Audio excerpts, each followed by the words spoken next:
বন্ধুরা, ধরুন আপনার কাছে আছে 10 লাখ টাকা। এই টাকা যদি আপনি এসবিআইয়ের অ্যানুইটি স্কিমে রাখেন তাহলে আগামী 10 বছর ধরে প্রতি মাসে আপনি পাবেন 11,355 টাকা। শুনে নিশ্চয়ই ভাবছেন এটা তো খুব ভালো অফার, কিন্তু এর পিছনে কিছু লুকানো ইনফরমেশান আছে যা না জানলে আপনি কিন্তু বড় বিপদের মুখে পড়তে পারেন। তাই আজকের ভিডিওতে আমরা খুব সহজে আপনাদের বোঝাবো এসবিআই অ্যানুইটি স্কিম আসলে কি, আর এর সুবিধা অসুবিধা, আর এর বিকল্প হিসেবে পোস্ট অফিসের এমআইএস স্কিমটা কেমন হতে পারে। প্রথমেই আপনাদের জানিয়ে দিই যে অ্যানুইটি স্কিমটা আসলে কি। আসলে এর ব্যাপারে ডিটেলস অনেকেই বলে না। এই অ্যানুইটি স্কিম মানে হলো আপনি একসাথে বড় অঙ্কের টাকা জমা রাখলেন, আর তারপর নির্দিষ্ট সময় ধরে প্রতি মাসে একটি ফিক্সড অঙ্ক তুলতে পারবেন। এই টাকা আসবে আপনার জমা রাখা প্রিন্সিপাল এবং তার উপর পাওয়া ইন্টারেস্ট থেকে। অর্থাৎ মাসে মাসে আপনি টাকাটা তো তুলে নিচ্ছেন, আর মেয়াদের শেষে আপনার মূল টাকাটা কিন্তু আপনি ফেরতই পাবেন না। এসবিআইয়ের অ্যানুইটি স্কিমে মোট 4টে ভাগ আছে: 3 বছর, 5 বছর, 7 বছর আর 10 বছর।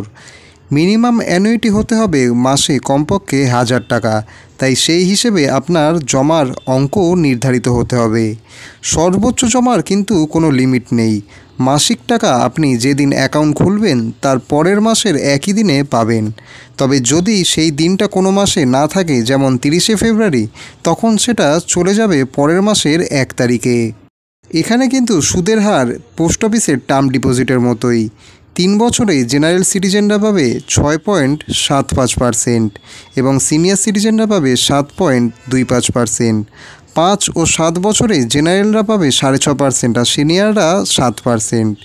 10 বছরে আবার জেনারেলরা পাবে 6.5%, আবার সিনিয়ররা পাবে 7.5%।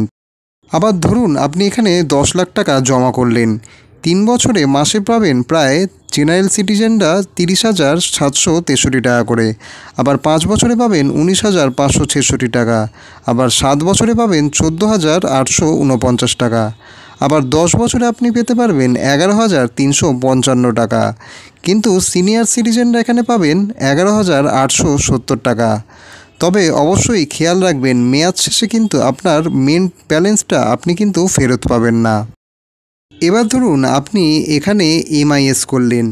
এখানে একই 10 লাখ টাকা আপনি পোস্ট অফিসের এই এমআইএস স্কিমে রেখে দিলেন। বর্তমান সুদের হারে আপনি প্রতি মাসে পাবেন এখানে 6,167 টাকা।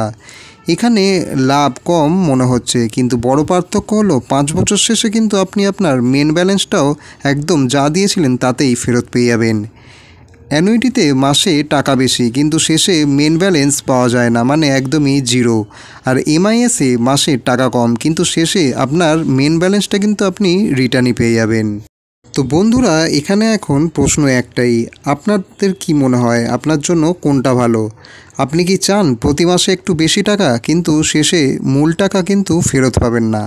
আবার নাকি চান যে মাসে কিছু কম টাকা কিন্তু 10 বছর বাদেও আপনার মেন টাকা আপনি যাতে সুরক্ষিত হিসেবে হাতে পেয়ে যান? কমেন্টে অতি অবশ্যই আপনাদের মতামত জানান।